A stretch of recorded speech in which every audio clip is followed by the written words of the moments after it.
함께 보실 하나님의 말씀은 신약성경 데살로니가 후서 2장입니다. 제가 가지고 있는 성경 334면에 있는 데살로니가 후서 2장 1절에서 12절까지 한 절씩 교독하도록 하겠습니다.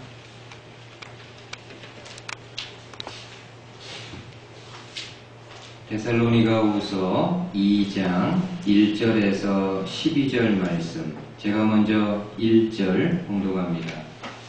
형제들아, 우리가 너희에게 구하는 것은 우리 주 예수 그리스도의 강림하심과 우리가 그 앞에 모임에 관하여 영으로나 또는 말로나 또는 우리에게서 받았다 하는 편지로나 죄악을 잃었다고 해서 쉽게 마음이 흔들리거나 두려워하거나 하지 말아야 한다는 것이라. 누가 어떻게 하여도 너희가 미혹되지 말라. 먼저 배교하는 일이 있고 저 불법의 사람 곧 멸망의 아들이 나타나기 전에는 그날이 이르지 아니하리니 그는 대적하는 자라 신이라고 불리는 모든 것과 숭배함을 받는 것에 대항하여 그 위에 자기를 높이고 하나님의 성전에 앉아 자기를 하나님이라고 내세우느니라. 내가 너희와 함께 있을 때에 이 일을 너희에게 말한 것을 기억하지 못하느냐. 너희는 지금 그로하여금 그의 때에 나타나게 하려 하여 막는 것이 있는 것을 아나니 불법의 비밀이 이미 활동하였으나 지금은 그것을 막는 자가 있어 그 중에서 옮겨질 때까지 하리라. 그때에 불법한 자가 나타나리니 주 예수께서 그 입의 기운으로 그를 죽이시고 강림하여 나타나심으로 패하시리라. 악한 자의 나타남은 사탄의 활동을 따라 모든 능력과 표적과 거짓 기적과 우리의 모든 속임으로 멸망하는 자들에게 있으리니 그들이 진리의 사랑을 받지 아니하여 구원함을 받지 못합니다. 함께 읽습니다. 이러므로 하나님이 이후의 역사를 그들에게 보내사 거짓 것을 믿게 하심은 진리를 믿지 않고 불의를 좋아하는 모든 자들로 하여금 심판을 받게 하려 하심이라. 아멘.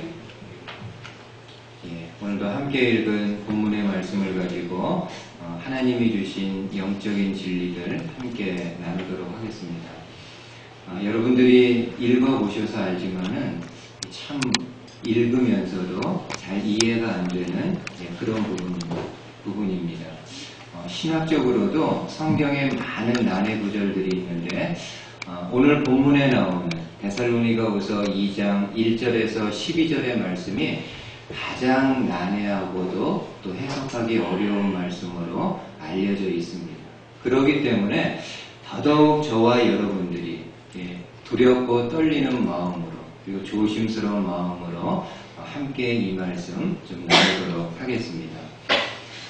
여러분, 바울이 데살로니가 도시에 처음 갔을 때 바울은 유대인의 회당에서 새 안식일 동안, 그러니까 3주 동안 예수 그리스도의 복음을 전하게 됩니다. 이후에 바울은 야손이라는 성도의 집에 머물면서 본인을 찾아오는 사람들에게, 개인적으로 본인을 찾아오는 사람들에게 그리스도의 복음을 전하게 되는데, 유대인들은 이러한 바울의 사역을 시기해서 조직적으로 바울을 공격하게 됩니다. 그래서 바울과 일행들이 어쩔 수 없이 밀려서 이 데살로니가 도시를 떠나게 됩니다. 여러분, 바울은 데살로니가 도시를 너무 급히 이렇게 나왔기 때문에 실제로 바울이 데살로니가 도시에 머물렀던 기간은 다른 도시들에 비해 가지고 굉장히 짧은 기간입니다. 적게는 3주, 또 많게 잡아야 3개월 정도라고 이야기를 합니다. 그러니까 맥시멈 3개월을 잡는다 할지라도 이 기간 동안에 바울이 복음의 그 많은 내용들을 자세하게 가르치는 것은 정말 불가능한 그런 일입니다.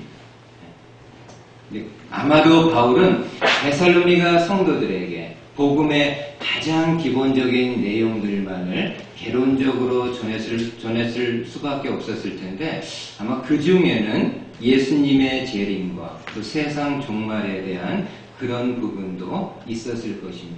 근데 시간이 너무 많지 않다 보니까는 이 종말론에 대한 부분에 있어서도 자세하게 가르치지 못하게 됩니다.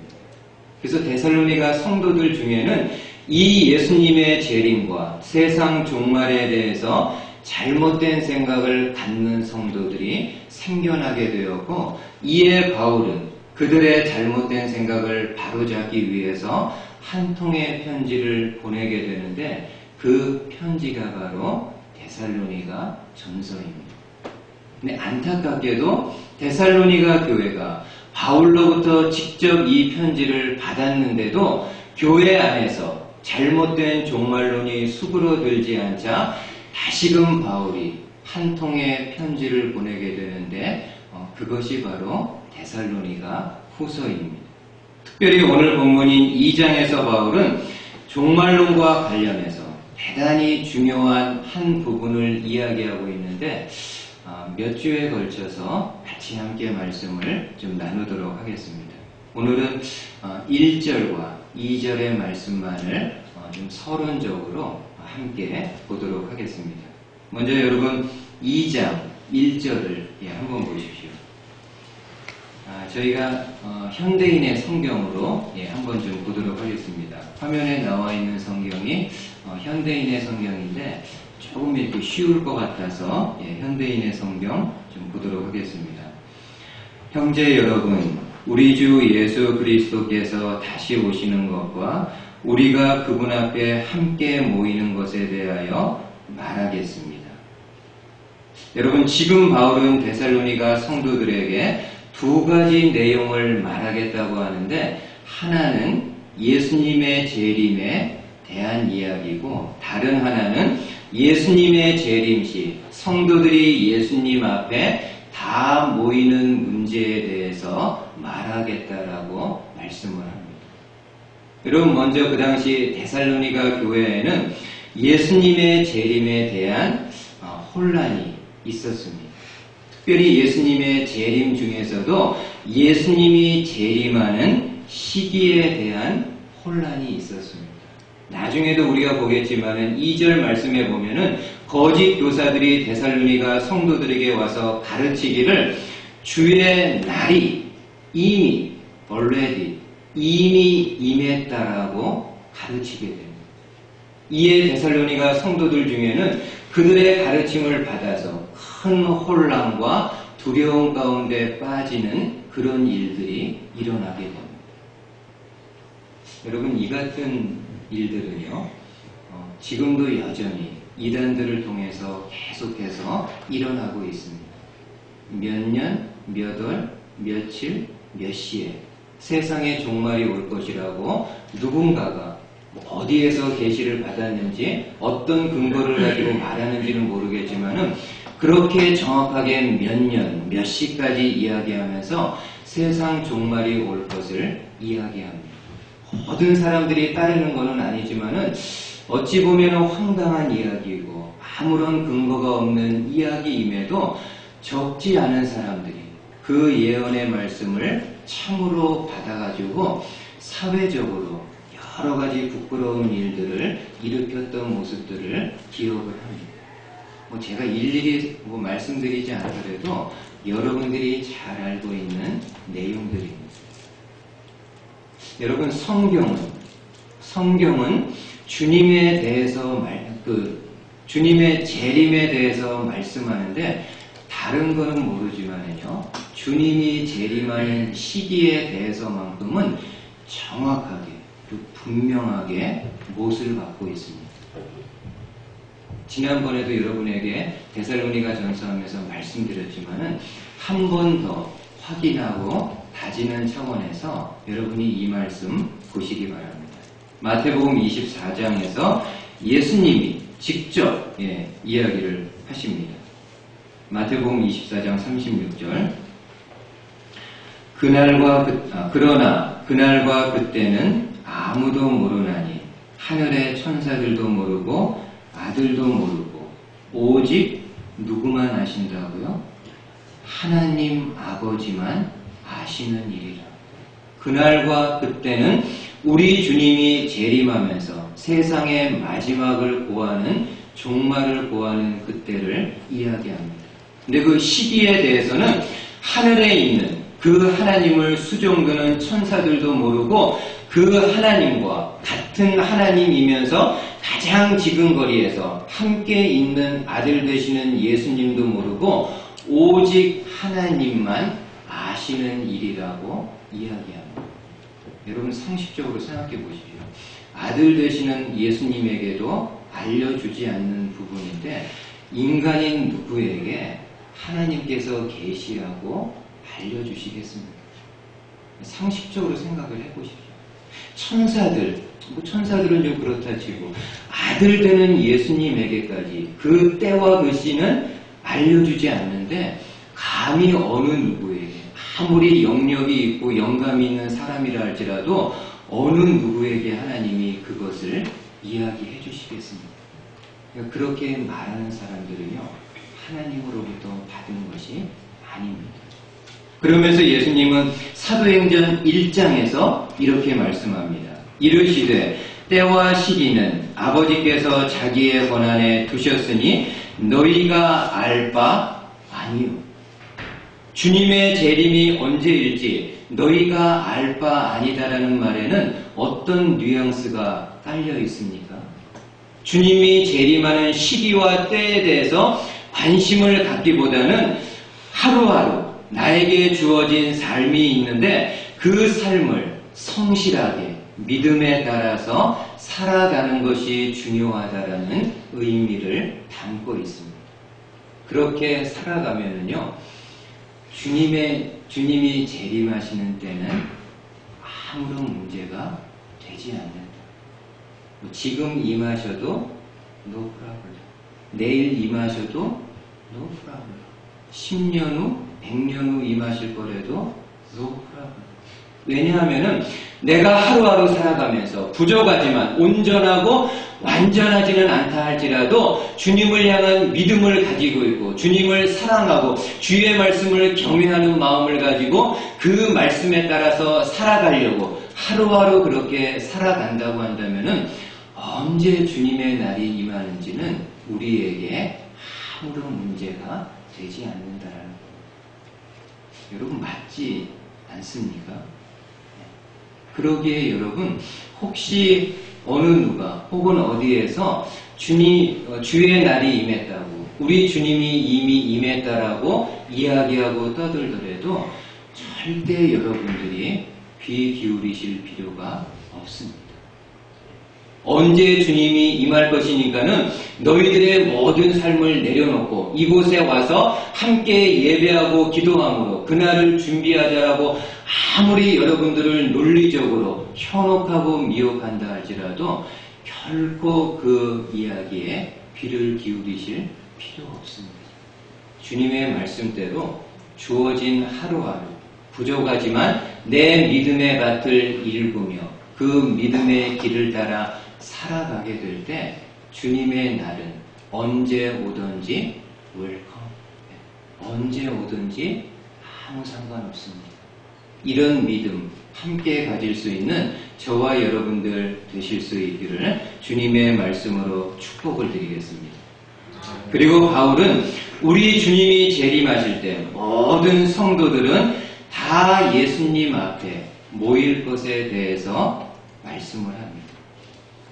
이거는 바울이 한 이야기가 아니라 예수님이 이미 하셨던 말씀입니다.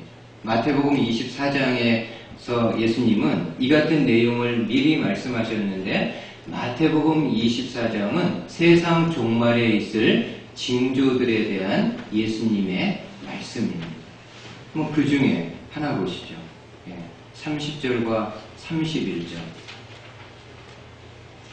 그때의 인자의 징조가 하늘에서 보이겠고 그때의 땅의 모든 족속들이 통곡하며 그들이 인자가 구름을 타고 능력과 큰 영광으로 오는 것을 보리라.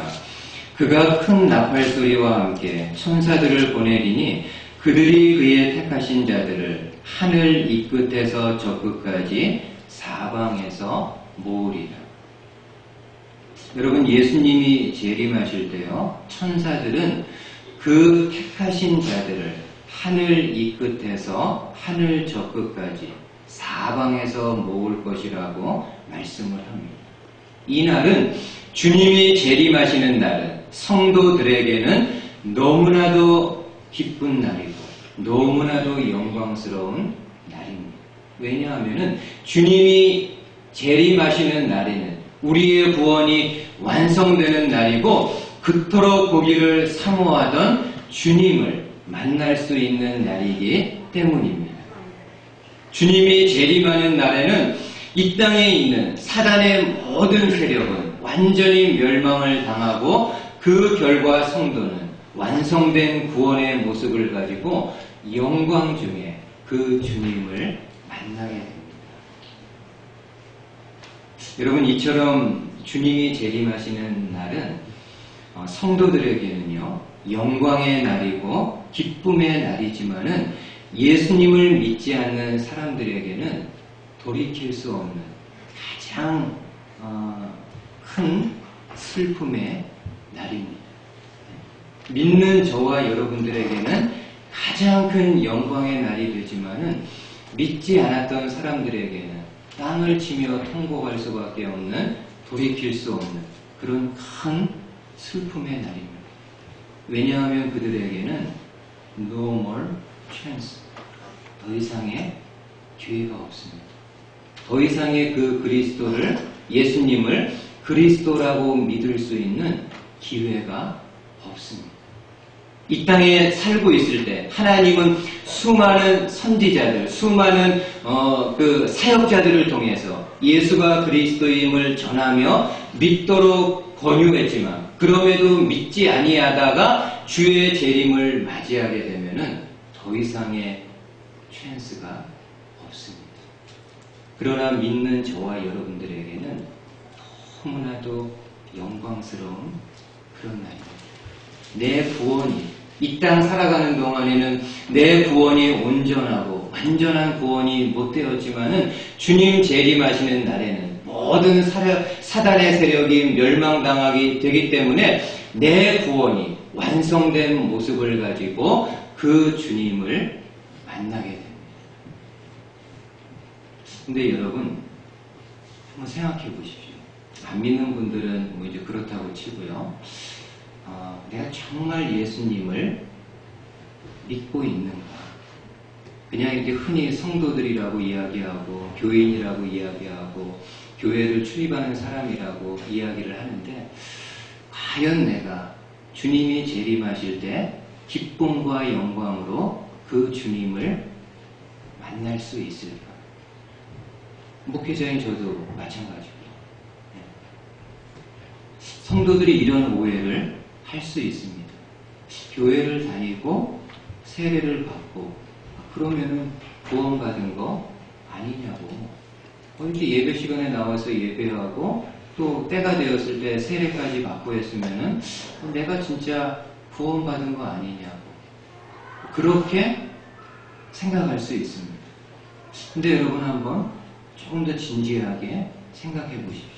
내 겉모습은 분명히 구원받은 성도의 모습을 가지고 있는데 내 속사람이 정말 예수님을 그리스도로, 내 영혼의 구세주로 고백하고 믿고 있는지. 그 옛날 조나단 에드워즈는요, 이 부분에 대해서 성도들에게 분명하게 설교합니다. 교회를 출입한다고 해가지고 구원을 얻은 것이 아니라 주님과 동행하는 삶의 모습이 있을 때 그가 참으로 구원받은 성도의 모습이라고 이야기합니다. 다시 말해서 입술로는 나는 예수님을 믿는다고 하면서 교회를 다니고 있지만, 교회를 출입하고 있지만은 그 마음에, 그 속사람이 정말 거듭나지 못했고 예수라는 분이 내 영혼의 구세주임을 진실되게 마음으로 믿지 않는다고 한다면은 아무리 많은 교회 출입이 있고 아무리 많은 헌금을 하고 아무리 많은 교회 헌신과 봉사를 한다 할지라도 주님이 재림하시는 날이요, 우리 주님이 잘 모르겠다라고 말씀하실 수도 있습니다. 이건 저에게도 두렵고 떨리는 이야기고 여러분들에게도 두렵고 떨리는 일이 될 수 있습니다. 정말 교회 안에 있는 저와 여러분들이 그냥 추상적으로 쉽게 나는 구원받은 사람이다, 구원은 따놓은 당상이다 라고 생각하기보다는 매일 정말 내가 그리스도를 믿고 있는지, 그리고 그에 합당한 성도의 삶을 살아가고 있는지를 늘 내 마음을 쳐서 그리스도의 십자가에 복종시킬 수 있는 저와 여러분들 되실 수 있기를 주님의 말씀으로 축복을 드리겠습니다. 그리고 두 번째로 바울은 거짓 교사들의 잘못된 가르침에 흔들리지 말 것을 이야기합니다. 한번 2절 말씀 보십시오. 2절도 현대인의 성경으로 좀 보겠습니다. 여러분은 하나님에게서 계시나 특별한 말씀을 받았다거나 우리가 보냈다는 위조 편지를 가지고 있는 사람들이 주님의 날이 벌써 왔다고 하더라도 흔들리거나 두려워하지 마십시오. 여러분, 바울 당시요, 바울이 이렇게 가서 복음을 전하는 곳마다 늘 거짓 교사들이 뒤따라 와가지고 바울이 가르쳤던 내용과는 전혀 다른 내용들을 가르칩니다. 재림에 대한 부분도 마찬가지입니다. 근데 그 당시 거짓 교사들은 주님의 재림에 대해서 어떤 가르침을 전했는가 하면은 2절 중간에 보니까는요, 주님의 날이 벌써 임했다라고 가르치게 됩니다. 바울은 어디 가서도요, 이렇게 주의 재림에 대해서 가르친 적이 없습니다. 그러나 거짓 교사들은 그 바울이 지나간 뒤에 와가지고 성도들에게 주님의 날이 이미 임했다라고 가르치게 됩니다. 그리고 데살로니가 성도들 중에는 그들의 가르침을 무분별하게 받아들여가지고 교회 안에서 적지 않은 여러 가지 문제와 혼란들을 일으키게 됩니다. 근데 성도 여러분 보십시오. 거짓 교사들이 주님의 날이 이미 왔다고 주장하는 근거는 어떤 건가요? 정말 그 근거가 합당하다고 한다면 진지하게 고민하면서 받아들일 수 있는 내용일 겁니다. 근데 바울은 크게 두 가지를 말씀하는데, 첫 번째로 거짓 교사들은 자신들이 하나님으로부터 계시나 특별한 말씀을 받았다고 주장을 한다라는 겁니다. 여러분, 그 초대교회는요, 이런 사람들이 너무나도 많이 있었습니다. 너무나도 많이 있었습니다. 기도하다가 계시를 받았다고 합니다. 꿈에서 하나님의 말씀을 받았다고 합니다. 심지어 여러분, 우리나라 초대교회가 아니라 여기 성경에 나오는 초대교회 자료들을 보면 어떤 사람들은 무화과 나무 아래에서 낮잠을 자다가요, 그 잠자는 가운데 꿈속에서 하나님의 말씀을 받았다고 하면서 그냥 사람들에게 무분별하게 자기가 받은 내용들을 이렇게 전하게 됩니다. 마치 점술가가 점치는 것처럼, 주술하는 사람이 주술을 행하는 것처럼 본인이 받은 것이 정말 하나님으로부터 온 것인지를 정밀하게 정확하게 돌아보지 아니하고 그냥 자기들이 마치 그냥 대단한 영적인 어떤 거를 소유한 사람인 것처럼 무분별하게 사람들에게 이렇게 이야기하게 됩니다. 그로 인해 가지고 교회와 성도들이 많은 혼란과 어려움 가운데 빠지게 됩니다. 주님은 사도 요한을 통해서요, 이런 메시지를 주십니다. 모든 계시와 말씀이 다 하나님께로부터 오는 거 아닙니다. 어떤 계시와 말씀은 사단이 그 영에게 주는 것이 있을 수 있다라고 말씀을 합니다.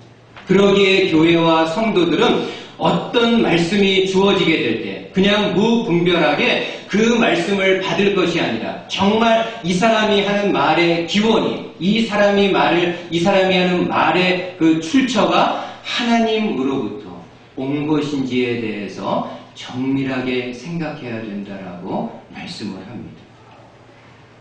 두 번째로 여러분, 바울은 거짓 교사들은요, 위조된 편지를 가지고 성도들을 현혹하고 있다라고 말씀을 해줍니다. 여러분, 그 1세기 초대교회는 여러분들 아시겠지만은 뭐 그렇게 교통수단이 잘 발달된 그런 시대가 아닙니다. 그래서 어느 한 지역에서 어느 한 지역을 가려면은 뭐 정말 몇 개월이 걸리는 그런 먼 여행길입니다. 그렇기 때문에 사도들이 이 그리스도의 복음의 말씀을 가르칠 때 그 각 지역에 흩어져 있는 모든 교회들에게 수시로 가가지고 뭐 말씀 사경회 열고 말씀 집회 열고 뭐 그렇게 할 만한 여건이 아닙니다. 그래서 많은 경우 어떻게 하나요? 편지를 씁니다. 편지를 통해 가지고 성도들에게 필요한 그리스도의 복음의 내용들을 전하게 됩니다. 그리고 교회와 성도가 어느 사도로부터 온 편지가 있으면은 온 성도들이 모여가지고요, 한 사람이 낭독할 때 그 말씀을 하나님의 말씀으로 다 같이 경청합니다. 그리고 때로는 성도들이 돌아가면서 개인적으로요, 그 편지들을 이렇게 읽게 됩니다. 근데 지금 거짓 교사들은 하나의 위조된 편지를 만듭니다. 그리고 사람들에게는 이 편지는 사도 바울이 나에게 직접 보낸 거라, 베드로가 나에게 직접 보낸 편지라고 하면서 마치 자기가 성도들에게 가르치는 그 내용이 바울이나 베드로나 사도들이 자신에게 주었던 가르침인 것처럼 성도들에게 가르치는 일들이 일어나게 됩니다.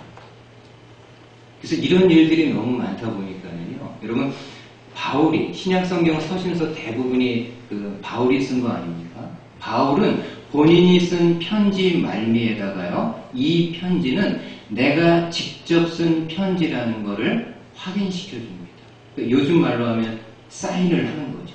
내가 진짜 쓴 편지라는 거죠. 그래서 고린도전서나 골로새서, 빌레몬서 이런 서신서 맨 마지막에 보면은 지금 이 쓴 편지는 내가 직접 쓴 편지라는 것을 바울이 꼭 그렇게 한 번 더 컨펌을 합니다. 데살로니가 후서도 마찬가지입니다. 한번 여기 보세요. 3장 17절 마지막에 이렇게 이야기합니다. 나 바울은 친필로 문안하노니 이는 편지마다 표시로서 이렇게 쓰노라. 이 편지는 내가 직접 쓴 편지이니까는 여러분들이 믿고 안심하신 가운데 읽어도 된다라고 말씀을 해주고 있습니다. 이처럼 거짓 교사들은 잘못된 근거를 가지고 성도들을 가르쳐서 교회와 성도들의 삶이 큰 혼란 가운데 빠지게 됩니다. 그렇다면 성도 여러분, 마지막으로 한번 생각해 보세요. 성도인 저와 여러분들에게 우리 신앙과 삶의 판단 기준이 되는 것은 어떤 걸까요? 저와 여러분들의 신앙과 저와 여러분들의 삶에 어떤 판단 기준이 되는 것이 있다면 어떤 것이 있을까요? 그것은 바로 하나님의 말씀입니다. 주어진 하나님의 말씀은 우리의 어떤 판단과 결정에요, 최종 근거가 물론 여러분, 저와 여러분들이 어떤 결정을 할 때, 어떤 선택을 할 때 세상 사람들이 하는 이야기도 들을 필요 있죠. 전문가들이 하는 이야기도 들을 필요가 있고, 또 나와 생각이 다른 사람들이 하는 말에도 귀를 기울일 필요가 있습니다.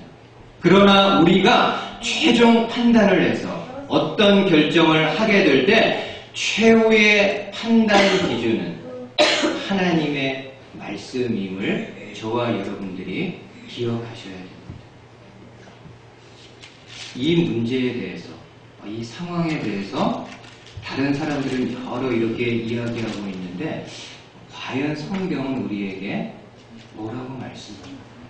여러분, 성경이 모든 상황들에 대해서 이렇게 다 이렇게 제시를 하는 건 아니지만은 그 상황들에 대해서 가장 그 원리가 되는 내용들을 저와 여러분들에게 가르쳐 주고 있습니다.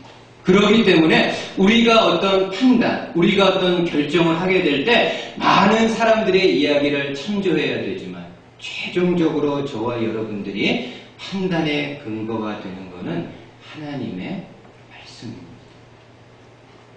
말씀은 뭐라고 이야기하지? 말씀은 내가 어떻게 결정하고 또 어떻게 선택하기를 원하지? 이 마음을 가지고 말씀에게로 가게 될 때 말씀이 저와 여러분들을 가이드 해주실 것입니다. 그러기에 성도 여러분, 하나님의 말씀은요, 배워야 됩니다. 하나님의 말씀을 읽고 묵상하고 생각해야 됩니다. 여러분들이 하나님의 말씀이 뭔지 배우지도 않고 하나님의 말씀 읽지도 않는데 어떻게 하나님께서 말씀을 통해서 저와 여러분들에게 이야기를 할 수 있겠습니까? 아무것도 모르는데, 아무것도 읽은 것도 없고 배운 것도 없고 묵상한 내용도 없는데 도대체 무엇을 가지고 저와 여러분들이 내 삶에 필요한 부분들을 판단하며 결정할 수 있겠습니까? 그러기에 정말 성도라고 한다면은 하나님의 말씀을 교회 안에서 함께 배우고 함께 읽는 일에 열심을 내셔야 됩니다. 그냥 여러분, 이런 부분은 목사니까 늘 하는 얘기지, 그렇게 받지 마시고요. 내가 정말 매일의 생활 속에서 하나님의 말씀을 어느 정도 대하고 있는지. 한번 여러분 여기 화면 잠깐 좀 보시겠어요? 혹시 이렇게 지금 저기 아이폰 이런 거 있는 거 좀 꺼주시겠습니까? 네, 그런 부분들은 좀. 네. 여러분 여기 보시면은 그 영어 속담에 이런 부분이 있습니다. 클린 바이블, 더리 마인드. 더리 바이블, 클린 마인드. 무슨 의미일까요? 클린 바이블, 더리 마인드. 성경이 깨끗한 겁니다. 5년 전에 산 거, 10년 전에 산 거, 20년 전에 산 성경인데 깨끗한 겁니다. 그 의미는 어떤 건가요? 잘 보관해서 깨끗한 게 아니라 손때가 안 묻은 거예요. 안 익는 거예요. 처음에 성경 사고 예배할 때만 일주일에 한 번 그냥 달랑 들고 왔다 갔다 하고 또 집에 가면은 잘 이렇게 그냥 두고 전혀 이렇게 손이 안 타니까는 10년이 지나고 20년이 지나고 때로는 내 생명이 닿을 때까지 오래된 책임에도 불구하고 클린 바이. 그렇게 되면은 우리 마음이 어떻다고요? 더리 마이. 더러워질 수 있다. 근데 반면에 더리 바이. 성경이 더럽습니다. 아무렇게나 막 두고 아무렇게나 해서 그런가요? 그렇지 않습니다. 내 손때가 묻어있는 거예요. 그래서 정말 어떻게 보면 막 너덜너덜하고 이 겉표지 이런 거는 막 달아가지고 막 그런 성경. 하나님의 말씀을 귀하게 생각해서 그 말씀을 이렇게 열심히 읽는 가운데 내 손때도 묻고 때로는 그 말씀 읽으면서 눈물과 콧물이 나서 그 지면에 그런 막 지저분한 그렇게 돼서 더리 바이블. 그러나 마음은 어떻습니까? 클린 바이블. 그 마음은 완전하진 않겠지만은 깨끗한 심령을 가질 수 있다. 저와 여러분들의 성경이 어떻습니까? 클린 바이블인가요? 더리 바이블인가요? 여러분 하나만 더 보세요. 찬송가 199장은 성경에 대한 찬송인데 이 작시자가 한 고백을 좀 보십시오. 1절만 제가 소개해 드릴게요. 한번 보십시오. 그리고 제가 빨간 거 친 거 한번 잘 보십시오. 나의 사랑하는 채 비록 헤어졌으나 어머니의 무릎 위에 앉아서 재미있게 듣던 말 그때 일을 지금도 내가 잊지 않고 기억합니다. 저는 솔직히 전에 이찬송가 부를 때요, 1절의 가사를 이렇게 이해했습니다. 지금 여기 저자도 나의 사랑하는 채 비록 헤어졌으나, 이 사람이 하나님의 말씀과 이렇게 좀 멀어졌다가, 헤어졌다가, 멀리 이렇게 좀 떨어졌다가, 어머니의 기도나 어머니의 말씀 생활을 통해서 다시 말씀으로 돌아왔구나. 저는 그렇게 생각을 했거든요. 근데 어느 날 그 단어를요, 보니까는 그게 아니더라고요. 나의 사랑하는 채 비록 어떤 거요?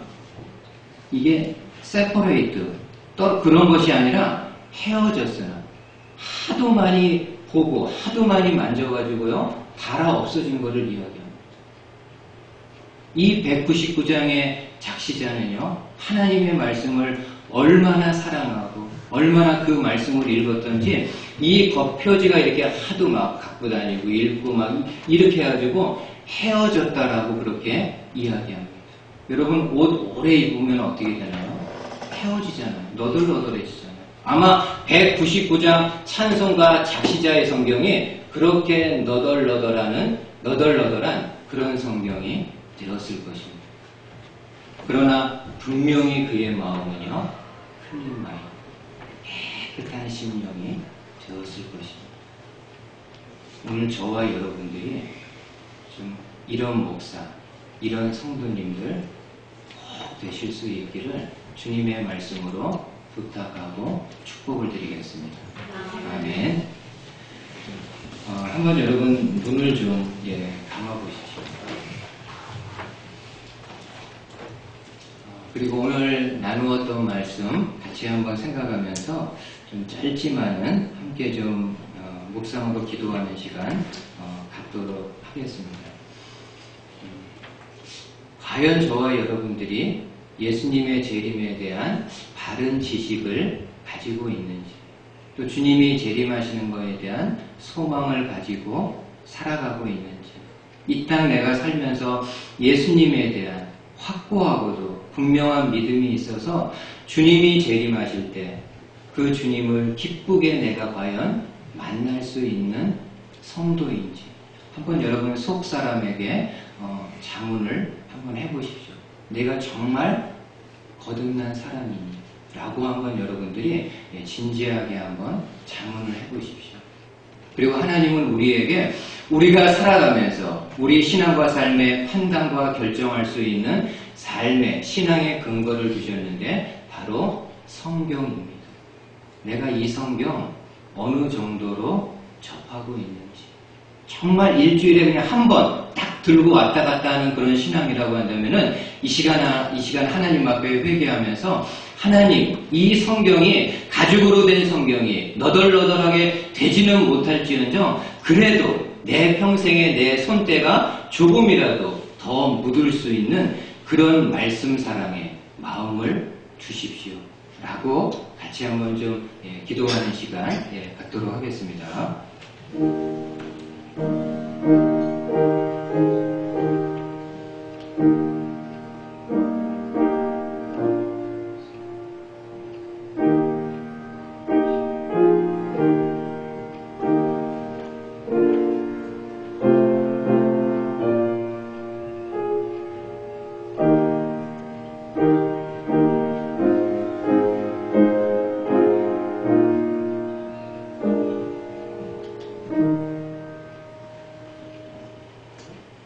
하나님 아버지 감사합니다. 오늘도 데살로니가후서 2장의 말씀을 통해서 저희들에게 필요한 말씀 주신 거 감사합니다.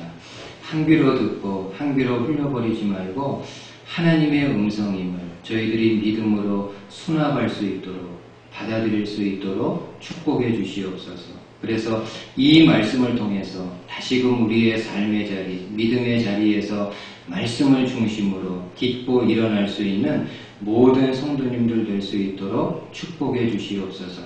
감사를 드리며 예수님의 이름으로 기도하였습니다. 아멘. 교회 소식 몇 가지 함께 나누도록 하겠습니다.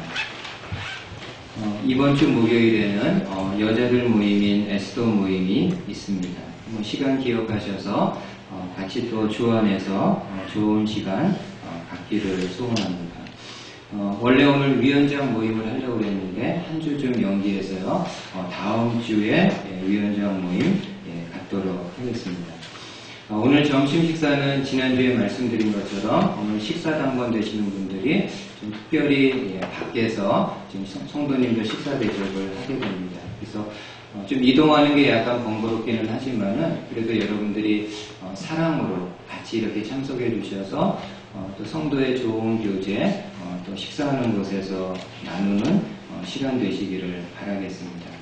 오늘 강단 곳은 박부정 성도님 가정에서 사랑으로 준비해 주셨습니다. 감사합니다. 그러면은 다 같이 일어나셔서 조금 전에 잠깐 나누었던 199장 하나님 앞에 올려드리겠습니다.